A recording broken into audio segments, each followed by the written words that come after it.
ဖူဂျီတောင်ကြီးကိုကောင်းကင်ယံတွင်ဇောက်ထိုးလန့်ခြင်းအေယာမမော်တာကြီးတွေနဲ့အားပြင်းပြင်းမဆွဲငင်ခင်မှာပထမဆုံးကေဘယ်ကျိုးတွေကိုဖူဂျီတောင်ရဲ့အောက်ခြေပတ်ပတ်လည်မှာရစ်ပတ်လိုက်ပါအဲ့ဒီလိုဆွဲငင်လိုက်တာဟာအောက်ခြေမှာရှိတဲ့အောက်ခံကြောက်သားထုကြီးတွေကနေတန်ချိန်ဘီလီယံနဲ့ချီတဲ့ကြောက်တုံးကြီးတွေကိုတီးခြားစီကွဲထွက်သွားစေမှာဖြစ်ပါတယ်အဲ့ဒီနောက်နတ်ရှိုင်းနဲ့တွင်းတူးဖော်ရေးတွင်ပေါင်းထောင်နဲ့ချီပြီးတူးလိုက်ပါပြီးရင်တော့အေယာမတန်မဏိကြောက်စုကြီးတွေကိုကြောက်သားထုတဲ့အထိနက်နက်ရှိုင်းရှိုင်းရိုက်သွင်းပြီးတောင်ရဲ့ဗဟိုချက်ထဲမှာမြဲမြံသွားအောင်အင်္ဂတေ grab တွေကိုပန့်နဲ့ဖိသိပ်ထည့်သွင်းလိုက်ပါအဲ့ဒီလိုလုပ်ပြီးတာနဲ့တောင်ရဲ့အပြင်ဘက်ပိုင်းကိုတန်မဏိစကားကွက်တွေအေယာမတန်ဘက်ကျိုးကြီးတွေနဲ့ရစ်ပတ်နှောင်လိုက်ပါအဆင့်သင့်ဖြစ်ပြီဆိုရင်တော့စက်ဝိုင်းပုံစံစီစဉ်ထားတဲ့ဒုံးပြန်တွေနဲ့ကေဘယ်ကျိုးတွေကိုအသုံးပြုပြီးတောင်တစ်ခုလုံးကိုကောင်းကင်ပေါ်မြှောက်တင်လိုက်ပါပြီးရင်ကေဘယ်ကျိုးတွေရဲ့အရှိကိုချိန်ညှိပြီးတောင်ကြီးကိုဝေဟင်ထဲမှာလှည့်ပတ်လိုက်ပါ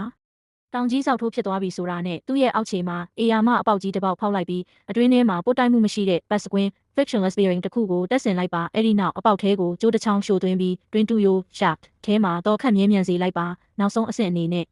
အဲ့ဒီကျိုးကိုတိုက်လေရင်ပေါင်းထောင်နဲ့ချီပြီးချိတ်ဆက်လိုက်ပြီးတောင်ကြီးတရားဟတ်ထဲလဲပတ်သွားစေဖို့အတွက်အရှိန်ပြင်းပြင်းနဲ့ဆွဲငင်ခိုင်းလိုက်ပါတော့တယ်